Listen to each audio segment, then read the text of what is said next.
এটা মাথায় নিতে হবে যে এই আলেম ওলামা ছাত্র শিক্ষক সেদিন যাত্রাবাড়ি দখল করে নাই, সেদিন আমরা ডিক্লেয়ার করেছিলাম গণভবন। আজকে সেই যাত্রাবাড়ি উদ্ধার করা, সেই বিএনএস ভবন উত্তরার উদ্ধার করা, সেখানকার বিজয় ঘোষণা করা ছাত্রদেরকে জুলাই সনদে রাখা হবে না। সেই জুলাই সনদ এই বাংলাদেশের মানুষটা একজন মানুষ এটা বিশ্বাস করে না। কেন জুলাই সনদে মাদ্রাসার শিক্ষক ছাত্র আলেমদেরকে স্থান দেওয়া হলো না? তার মানে কি জানেন?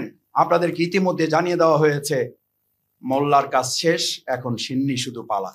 আর এবার আমরা বলতে চাই, যদি সিন্নি খেতে হয় তাহলে মোল্লাকে চিনি সিন্নি খেতে হবে, মোল্লা বাদ দিয়ে আর কাউকে সিন্নি খেতে দেওয়া হবে না। আবার সিন্নি সামনে আসছে 2026 সাল, আবার দেখবেন সিন্নির কাছ থেকে মাসি বন করা শুরু করছে। বাংলাদেশ আমার প্রিয় মাতৃভূমি, আর এই মাতৃভূমির মাঝে কেউ জগদ্দল পাথরের মতো চেপে বসবে, আর আমরা